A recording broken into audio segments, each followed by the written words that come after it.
Secrets of the Ferns. Trauma.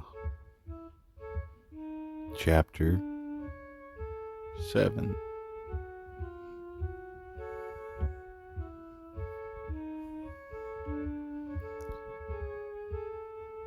So I pulled out a joint I had rolled and lit it. I was back in town for a conference. My daughter lives 30 miles from Nashville, where the conference of scientists and legislators had taken place. Dull, tedious work for a seemingly dull profession.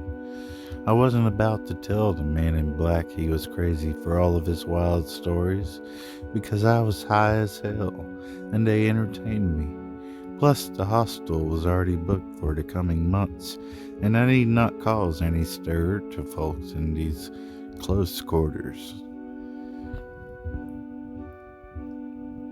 Meh. I do not know the nature of these stories, but you must go on. Do you smoke? I showed him my pack of joints. The man in black revealed his face briefly. I could see his eyes were brown, and that his face was clean shaven. His black brimmed hat looked too genuine to have been bought at any touristy Nashville, Tennessee haberdasheries. Nobody seemed to notice him.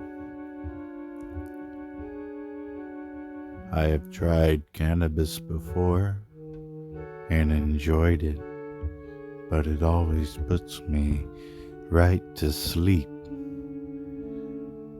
I said, well, anytime you should want some, let me know. My daughter has PTSD from a horrible automotive collision she survived a decade ago. She gets prescribed medical marijuana and slips me some from time to time. We both chuckled at this. Trauma is a tricky devil.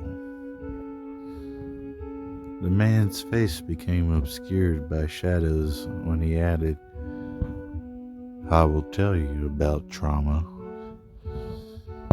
This is what he told me as I puffed on a gram of AK-47 mixed with Blue Dream. There was once a man who always had a fear of ferns. He seldom had to be around them in his adult life, but he used to frequent his grandmother's greenhouse, full of them.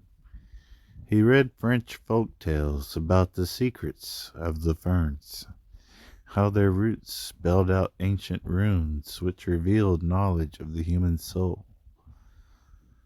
The child would poke and prod at the plants to his grandmother's dismay. He stayed in the greenhouse with books from his father's library. He spent countless hours studying the ferns and the books.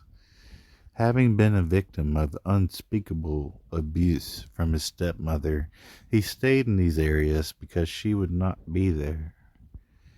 His father one day forbid him from entering the greenhouse again. The child disobeyed. He was reading Hamlet in the greenhouse when his father came in with a belt, chasing him down. The child ran through the hanging potted ferns and tripped. His father began to beat him without mercy. The child survived, but took 3 months to heal. He grew up to be one of the most recognizable names in the field of psychology, but could never be around ferns. If the roots of ferns were magic runes, they were but a reminder that his own father did not love him. The physical violence and the memory of seeing the eyes of his father, maddened by hatred, feeling the intense pain in his heart, and the overall feeling of worthlessness, shame, and fear all came flooding back to the man any time he was around or even heard of ferns. They triggered the response to the trauma he endured and forced him to relive those moments.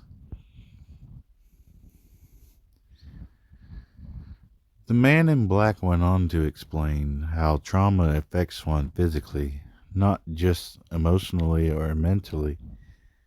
It can affect one's DNA so much that the trauma responses can be inherited through genetics, which explains irrational fears and genetic predispositions to certain mental or even medical disorders. This seemed plausible until he said that it explained inactive magical powers. The man in black then said the resurrection of Christ, who also endured a lot of trauma at the hands of his Father, was a true story, and that Christ was possibly alive somewhere, hidden from the eyes of God. He told me this tangent about how Christ knew Buddha and how the two invented marijuana. I was very tempted to ask him to explain this wild stuff to me more, but I wasn't sure about this segue in the conversation.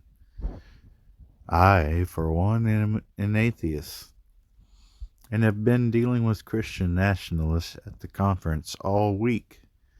I'm a federal worker who belongs to a team of scientists who study caves. I'm trying to justify funding for cave studies, and it has proven to be very challenging.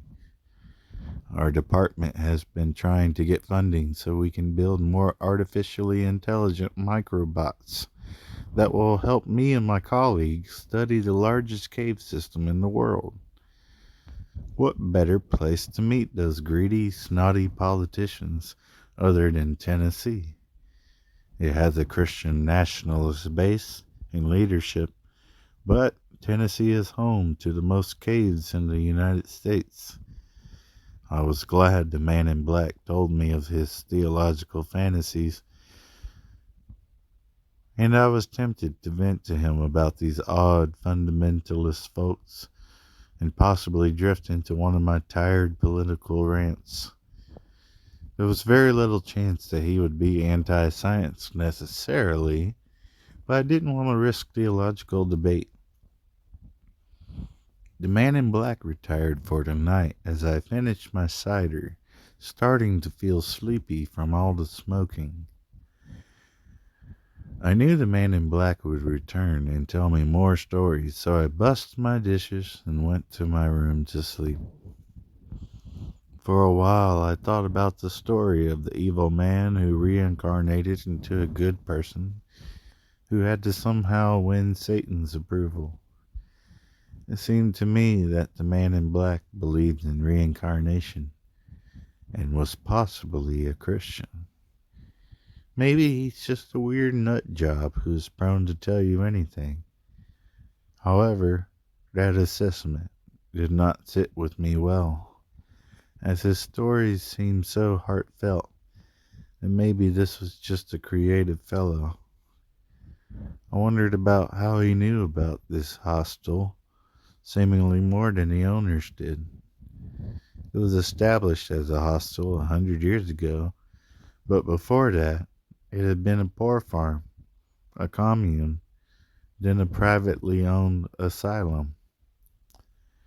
No other history has been provided that supports what the man in black told me.